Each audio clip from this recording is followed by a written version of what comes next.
The government promised in its 2016 manifesto to, among other things, increase the District Assembly's Common Fund for persons with disabilities from 2 to 3%. Yes, it has been done, but at a cost. Now, persons under 18 and persons above 60 are exempted from benefiting, something that has put untold hardship on the disabled community. Today on JoyNews Agenda, we wear the lens of a 60-year-old disabled woman on how she and some members feel about the performance of the Akufo-Addo administration. Nancy Emefajra-Dosi reports. I am meeting 60-year-old Catherine Chadley.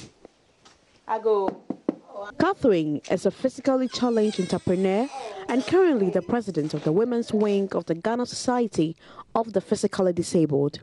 Attaining this feat did not come on a silver platter. I always give the thanks to my mom of blessed memory.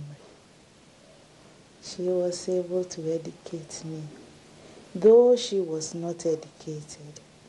But she told me that the only legacy she can leave for me is education. Discrimination is a fact of life for many disabled persons, but Catherine never really gave much thought to it growing up in Ghana. It is for this reason that the NPP government led by Nana Addo Dankwa Akufo-Addo promised to create a society of fair opportunities for all Ghanaians. This included increasing the District Assembly's Common Fund that has been allocated to persons with disability from 2% to 3%. As a government, we have increased the amount of the District Assembly Common Fund that is being allocated to persons with disabilities from 2% to 3%. At what cost? Catherine says the new guidelines for its distribution exempt majority of them from benefiting and bringing untold hardship to her and the others. Even the common fund which they are promising, they are increasing it. They are now saying they want to take some people out of it. So what's the criteria? What's going to be? What we heard was the lady in charge says children from 1 year to 17, they shouldn't benefit. And from 18 to 59,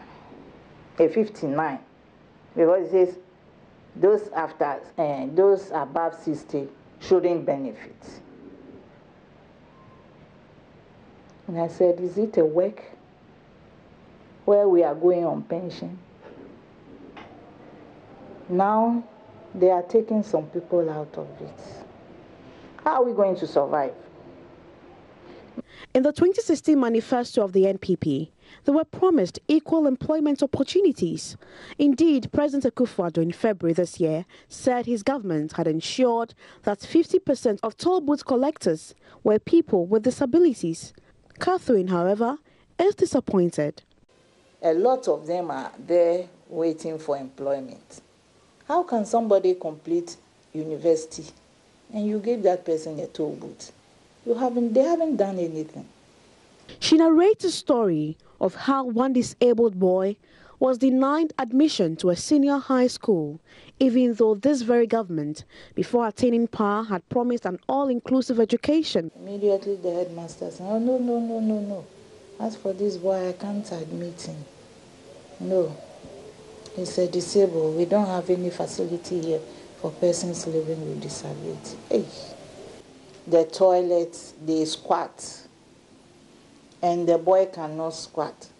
So we have to contact a carpenter to make a box for us.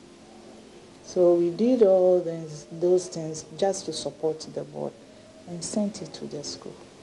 Now, the UN Convention on Disability enables persons with disability to live independently and participate fully in all aspects of life. Equal access to physical environment, to information and communications, especially transportation. This is the very convention the NPP in its manifesto promised to amend the Disability Act 2006 to fit. Catherine does not recall the last time she boarded a public transport because it's just not accessible. Somebody will take a trotro from here to Accra, maybe 3 cedis. Actually, I don't know how much they collect, but let's take it for 3 cedis. And I will take a taxi here to Accra, and they will collect either 30 cedis or 40 cedis. Any government that is coming will give a promise. I will provide an accessible bus, I will do this and that, but it never comes.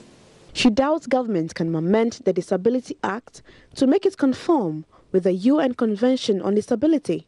Whenever there is anything, it is the government, Ghana government comes out first to ratify it, but no implementation. We have a lot of rights, but nothing has been implemented. She believes a day will come when persons with disability will have access to all the resources and opportunities. That day, she believes, will come after she is no more. By the time things comes to the best, that will be after some of us are dead and gone. It might be early days yet to demand results, but the people living with disabilities can no longer wait for government to fulfill the many promises aimed at making life better for them. Nancy Emefa Jadosi, Joy News.